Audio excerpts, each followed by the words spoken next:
Kamu menganggap dirimu orang yang beradab. Kamu mengantre dengan sabar, mengucapkan terima kasih, menahan amarah saat seseorang menyerobotmu di jalan. Kamu percaya bahwa kekerasan adalah sesuatu yang dilakukan orang lain.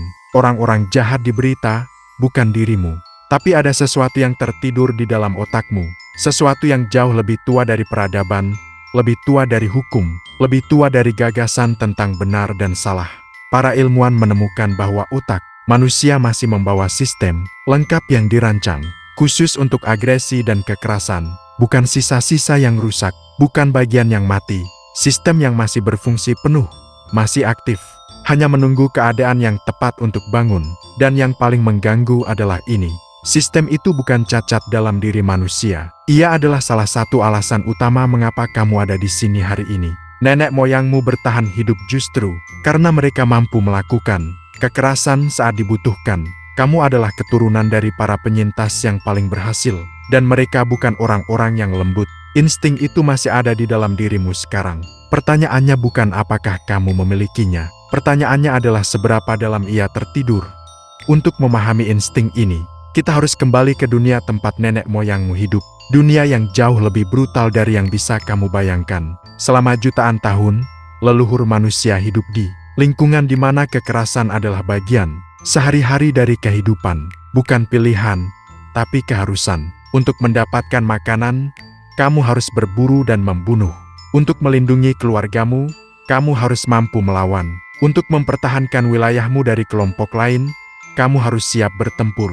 Para antropolog yang mempelajari sisa-sisa manusia purba menemukan bukti kekerasan di mana-mana. Tengkorak dengan bekas luka pukulan, tulang yang menunjukkan tanda-tanda pertempuran. Bukti bahwa kekerasan antar kelompok manusia sudah ada jauh sebelum sejarah tertulis dimulai. Di dunia seperti itu, individu yang tidak mampu melakukan kekerasan saat dibutuhkan tidak bertahan lama. Mereka kalah dalam perebutan makanan. Mereka gagal melindungi keturunan mereka. Gen mereka menghilang dari kolam genetik. Yang bertahan adalah mereka yang memiliki keseimbangan sempurna, cukup mampu bekerja sama untuk hidup dalam kelompok, tapi juga cukup mampu melakukan kekerasan saat kelangsungan hidup menuntutnya. Dan keseimbangan itulah yang kamu warisi. Kamu membawa otak yang dirancang untuk kedua dunia, kerjasama dan kekerasan. Sekarang mari kita lihat apa yang sebenarnya terjadi di dalam otak saat insting ini aktif. Jauh di dalam otakmu, terdapat sekelompok struktur kuno yang sering disebut sebagai otak reptil, bagian otak yang berevolusi paling awal dan mengendalikan naluri paling dasar untuk bertahan hidup. Di dalam sistem inilah respons agresi berada. Para ilmuwan menemukan bahwa saat seseorang merasa terancam, sebuah sinyal dikirim ke pusat alarm di otak dalam hitungan milidetik, jauh lebih cepat dari kemampuanmu berpikir sadar. Otak memutuskan apakah akan melawan atau melarikan diri. Respons ini terjadi sebelum bagian otak rasionalmu bahkan sempat memproses situasi. Inilah mengapa orang bisa melakukan tindakan kekerasan dalam sekejap dan kemudian berkata, "Aku tidak tahu apa yang merasukiku." Karena secara harfiah, keputusan itu dibuat oleh bagian otak yang jauh lebih tua dan lebih cepat daripada pikiran sadar mereka. Penelitian juga menemukan bahwa saat sistem agresi ini aktif, penuh aliran darah ke bagian otak yang bertanggung jawab atas penilaian moral dan pengendalian diri justru berkurang. Dengan kata lain, saat insting purba mengambil alih, kemampuanmu untuk berpikir jernih dan menahan diri secara fisik melemah.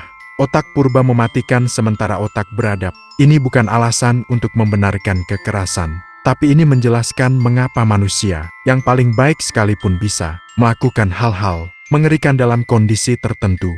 Tapi ini bukan bagian yang paling mengejutkan. Bagian yang paling mengejutkan adalah seberapa mudah insting ini bisa diaktifkan pada manusia biasa, bahkan pada orang yang menganggap dirinya paling beradab sekalipun. Sepanjang sejarah, situasi tertentu terbukti mampu membangunkan sisi agresif manusia dengan mengejutkan cepat.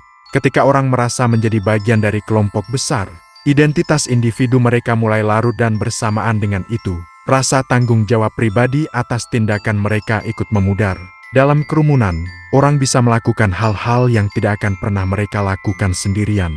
Ada juga fenomena yang lebih dalam, ketika sebuah kelompok manusia mulai memandang kelompok lain sebagai kurang dari manusia, sebagai musuh, sebagai ancaman. sebagai sesuatu yang lebih rendah. Hambatan alami terhadap kekerasan mulai runtuh.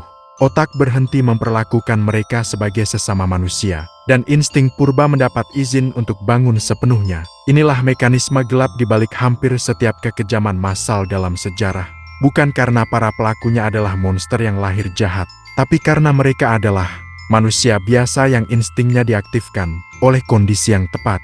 Kelompok, dehumanisasi, rasa terancam, dan izin dari otoritas. Dan inilah kebenaran yang paling sulit diterima. Sebagian besar kekejaman terbesar dalam sejarah tidak dilakukan oleh orang-orang yang berbeda dari kita. Mereka dilakukan oleh orang-orang yang persis seperti kita, dalam kondisi yang membangunkan sesuatu yang kita semua bawa di dalam diri. Sekarang mungkin kamu berpikir bahwa ini semua tentang masa lalu atau situasi ekstrem. Tapi insting ini mempengaruhi hidupmu setiap hari dengan cara yang jauh lebih halus daripada yang kamu sadari. Pernahkah kamu merasakan gelombang panas kemarahan saat seseorang menghinamu? Itu adalah sistem agresi purbamu yang menyala. Pernahkah kamu merasa ingin memukul sesuatu saat sangat frustrasi? Itu adalah insting yang sama. Pernahkah kamu merasakan kepuasan aneh saat menonton karakter jahat dikalahkan dengan kekerasan di film? Itu adalah otak purbamu yang mendapat kepuasan. Penelitian menunjukkan bahwa hormon tertentu berperan besar dalam mengatur agresi ini. Testosteron meningkatkan kecenderungan untuk mendominasi dan menghadapi tantangan. Kortisol, hormon stres, dapat memperpendek sumbu kesabaranmu. Dan saat kadar gula darahmu rendah, penelitian menunjukkan kamu menjadi jauh lebih mudah marah dan agresif. Sebuah fenomena yang bahkan punya nama populer. Yang lebih menarik, insting agresi ini tidak selalu buruk. Dalam bentuk yang terkendali, ia memberimu keberanian untuk membela diri dan orang yang kamu cintai. Ia memberimu dorongan kompetitif untuk mencapai tujuan. Ia memberimu energi untuk melawan ketidakadilan. Atlet, aktivis, pemimpin semua menyalurkan versi dari insting purba ini ke arah yang produktif. Rahasianya bukan menghilangkan insting ini, karena itu mustahil. Rahasianya adalah memahaminya, mengenali kapan ia menyala, dan mengarahkannya alih-alih dikendalikan olehnya. Jadi apa yang harus kamu lakukan dengan pengetahuan ini? Langkah pertama adalah pengakuan yang jujur. Sebagian besar orang menyangkal bahwa mereka memiliki sisi agresif ini sama sekali. Mereka percaya bahwa kekerasan adalah sesuatu yang hanya dilakukan orang lain. Tapi justru penyangkalan inilah yang paling berbahaya. Karena insting yang tidak kamu akui adalah insting yang paling mungkin mengendalikanmu. Tanpa kamu sadari, orang yang paling berbahaya bukanlah orang yang memahami sisi gelapnya. Justru sebaliknya, orang yang paling berbahaya adalah orang yang yakin bahwa dia tidak memiliki sisi gelap sama sekali, karena dia tidak pernah belajar mengenali atau mengendalikannya. Langkah kedua adalah belajar mengenali tanda-tanda awal saat sistem purba ini mulai menyala. Detak jantung yang meningkat, rasa panas di wajah, dorongan tiba-tiba untuk bertindak, napas yang memburu. Ini semua adalah sinyal bahwa otak purbamu sedang bersiap mengambil alih. Dan momen antara sinyal dan tindakan itulah. Ruang kecil itu adalah tempat kebebasanmu berada. Karena inilah yang membedakan manusia dari hewan. Seekor hewan yang instingnya menyala akan langsung bertindak. Tapi kamu memiliki sesuatu yang tidak dimiliki hewan. Kemampuan untuk berhenti, menyadari apa yang terjadi di dalam dirimu, dan memilih respons yang berbeda. Insting mungkin muncul tanpa izinmu. Tapi apa yang kamu lakukan setelahnya sepenuhnya adalah pilihanmu. Insting membunuh yang tidak pernah hilang bukanlah kutukan yang harus kamu takuti. Ia adalah bagian dari warisan yang membuatmu ada di sini hari ini. Setiap manusia yang pernah hidup membawa sistem purba ini. Orang-orang paling lembut yang pernah kamu kenal membawanya. Para santo dan pahlawan membawanya. Kamu membawanya. Perbedaannya bukan pada siapa yang memilikinya dan siapa yang tidak. Karena kita semua memilikinya. Perbedaannya adalah pada seberapa baik seseorang memahami dan menguasainya. Peradaban bukanlah bukti bahwa manusia telah menghapus sisi liarnya. Peradaban adalah bukti bahwa manusia telah belajar mengendalikannya. Setiap aturan sopan santun, setiap hukum, setiap ajaran moral, semuanya adalah alat yang kita ciptakan untuk menjaga insting purba ini tetap tertidur. Dan kenyataan bahwa kamu bisa menjalani hari demi hari tanpa kekerasan adalah pencapaian luar biasa dari otak beradabmu yang terus-menerus mengelola otak purba di bawahnya. Jadi lain kali kamu merasakan gelombang kemarahan itu, kilatan dorongan purba itu, jangan takut padanya. dan jangan pula menyangkalnya. Kenali ia, fahami dari mana ia berasal, dan ingatlah bahwa kekuatan sejati bukanlah tidak memiliki sisi gelap. Kekuatan sejati adalah memilikinya, memahaminya, dan tetap memilih untuk menjadi manusia yang baik.